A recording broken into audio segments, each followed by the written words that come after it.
Assalamualaikum warahmatullahi wabarakatuh. Yang belum subscribe di-subscribe dulu, yang sudah subscribe semoga rezekinya berlimpah amin. Diceritakan bahwa di antara banyak sahabat Rasulullah, kisah Abdurrahman bin Auf adalah salah satu yang memiliki kekayaan paling melimpah. Konon, beliau pernah melakukan pembelian besar-besaran barang dagangan dari kota Syam dan membawanya pulang ke Madinah dengan jumlah yang sangat besar. Namun, meskipun ia telah mencapai status sebagai seorang miliarder, Abdurrahman tidak pernah melupakan akar dan prinsip-prinsipnya sebagai seorang sahabat Nabi. Ia terus berpegang teguh pada ibadahnya dan senang memberikan sedekah. Bahkan, semakin banyak yang ia sumbangkan untuk kepentingan Allah, justru harta kekayaannya semakin bertambah berlimpah. Salah satu sahabat Nabi Shallallahu Alaihi Wasallam dan termasuk dalam daftar 10 sahabat yang dijamin oleh Nabi Shallallahu Alaihi Wasallam akan masuk surga dikenal dengan nama Abd Amr, sebelum memeluk Islam. Namun setelah ia memeluk agama Islam, Rasulullah memanggilnya dengan nama Abdurrahman bin Auf. Keputusan ini menandai perubahan penting dalam hidupnya. Pada saat Nabi Shallallahu Alaihi Wasallam memulai dakwahnya di tengah-tengah masyarakat Quraisy yang masih dalam jahiliyah, Abdurrahman bin Auf termasuk di antara mereka yang masuk Islam sebelum rumah Al-Arqam menjadi pusat dakwah. Bahkan, ia mendapatkan petunjuk dari Allah hanya 2 hari setelah Abu Bakar As-Siddiq menjadi seorang Muslim. Sejak saat masuk Islam hingga wafat pada usia 75 tahun, Abdurrahman bin Auf menjadi contoh teladan bagi para mukmin. Kepribadiannya yang luar biasa ini menjadikannya salah satu dari 10 sahabat yang diberi kabar gembira akan masuk surga oleh Nabi Shallallahu Alaihi Wasallam. Tidak hanya itu, Umar bin Khattab mengangkatnya sebagai salah satu anggota dalam kelompok musyawarah yang beranggotakan 6 orang, yang kemudian dianggap sebagai kandidat potensial untuk menjadi khalifah setelahnya. Ketika Nabi Shallallahu Alaihi Wasallam memerintahkan para sahabatnya untuk hijrah ke Habasyah, Ethiopia, Abdurrahman bin Auf juga ikut serta dalam hijrah tersebut.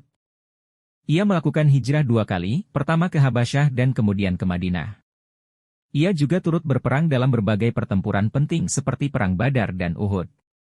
Selain itu, Abdurrahman bin Auf memiliki kepercayaan dari Nabi Shallallahu Alaihi Wasallam untuk memberikan fatwa di Madinah selama hidup Nabi. Hal ini menunjukkan tingkat keahliannya dalam pengetahuan agama. Pada saat itu, Rasulullah memiliki kebiasaan untuk membentuk ikatan saudara di antara 2 orang sahabat, menggabungkan muhajirin dari Mekah dengan Ansar penduduk Madinah. Orang-orang Ansar membagi seluruh harta mereka menjadi 2 bagian, memberikan setengahnya kepada saudara-saudara muhajirin. Abdurrahman bin Auf mengalami perkembangan signifikan dalam kehidupannya di Madinah, baik selama masa kehidupan Rasulullah maupun setelah beliau wafat. Apapun yang ia pegang dan gunakan sebagai modal perdagangan selalu berhasil menguntungkannya. Semua usahanya ditujukan semata-mata untuk mencari keridaan Allah Subhanahu wa Ta'ala sebagai persiapan untuk kehidupan akhirat. Pada suatu hari, ia menjual tanah senilai 40.000 dinar, dan uang hasil penjualan itu ia bagikan kepada keluarga Bani Zurah, istri Nabi Shallallahu Alaihi Wasallam, serta kaum fakir miskin. Pada hari lain, ia menyumbangkan 500 ekor kuda untuk keperluan pasukan tentara Islam. Mendekati akhir hayatnya, ia mewariskan 50.000 dinar untuk kepentingan jalan Allah Subhanahu wa Ta'ala dan 400 dinar kepada setiap orang yang masih hidup dan turut berpartisipasi dalam Perang Badar. Tidak hanya dikenal sebagai individu yang dermawan dan murah hati. Dalam kisah Abdurrahman bin Auf juga terkenal sebagai seorang sahabat Nabi Shallallahu Alaihi Wasallam yang banyak meriwayatkan hadis. Keberhasilan Abdurrahman tidak hanya dipengaruhi oleh dedikasi kerjanya, tetapi juga oleh semangat ibadah yang terus berkobar di dalam dirinya. Salah satu perbuatan baik yang ia tekuni adalah kecenderungannya untuk bersedekah. Walaupun telah mencapai status miliarder, sahabat Nabi ini tidak terjebak dalam pusaran urusan duniawi. Bahkan, ia pernah menyatakan, "Aku adalah orang terkaya di Makkah. Namun semua ini justru membuatku merasa khawatir.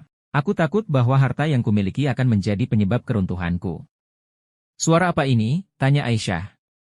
Orang-orang menjawab, "Itu kawanan unta milik Abdurrahman bin Auf yang baru pulang dari Syam membawa banyak komoditas. Jumlahnya sebanyak 700 unta." Itu yang menimbulkan suara gemuruh tadi. Aisyah kemudian berkata, "Aku pernah mendengar Rasulullah Shallallahu Alaihi Wasallam bersabda, aku melihat Abdurrahman masuk ke surga dalam keadaan merangkak, karena hartanya."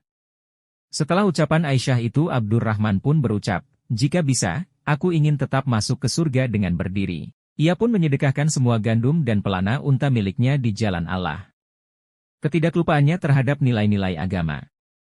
Kisah Abdurrahman bin Auf menunjukkan bahwa meskipun ia menjadi kaya dan sukses dalam hal materi, ia tidak melupakan nilai-nilai agama. Ia tetap berpegang pada semangat ibadah, bersedekah, dan kepedulian terhadap keberkahan Allah. Kesederhanaan dalam kesejahteraan. Meskipun memiliki kekayaan yang melimpah, Abdurrahman bin Auf tidak larut dalam kemewahan duniawi. Ia tetap memegang kendali atas harta dan tidak membiarkan kekayaannya menguasai dirinya. Kepedulian terhadap orang lain. Ketika ia kembali dengan kawanan unta dan menyebabkan suara gemuruh, ia tetap peduli terhadap dampaknya pada masyarakat sekitar. Hal ini menunjukkan rasa tanggung jawab sosial dan kepedulian terhadap dampak yang bisa ditimbulkan oleh tindakannya. Ketakwaan dan kesungguhan dalam beribadah. Abdurrahman bin Auf adalah contoh nyata tentang bagaimana seseorang bisa mencapai kesuksesan dunia dan tetap menjaga hubungan yang kuat dengan Allah. Ia tidak membiarkan kekayaannya menghambatnya dalam beribadah, tetapi justru menggunakannya sebagai sarana untuk mendekatkan diri kepadanya. Kesediaan untuk berkorban. Ketika mendengar perkataan Aisyah tentang kemungkinan masuk surga sambil merangkak karena kekayaan, Abdurrahman bin Auf merespons dengan mengatakan bahwa ia lebih memilih masuk surga sambil berdiri. Hal ini menunjukkan kesediaannya untuk mengorbankan bahkan kemewahan duniawi demi mendapatkan tempat yang lebih tinggi di akhirat.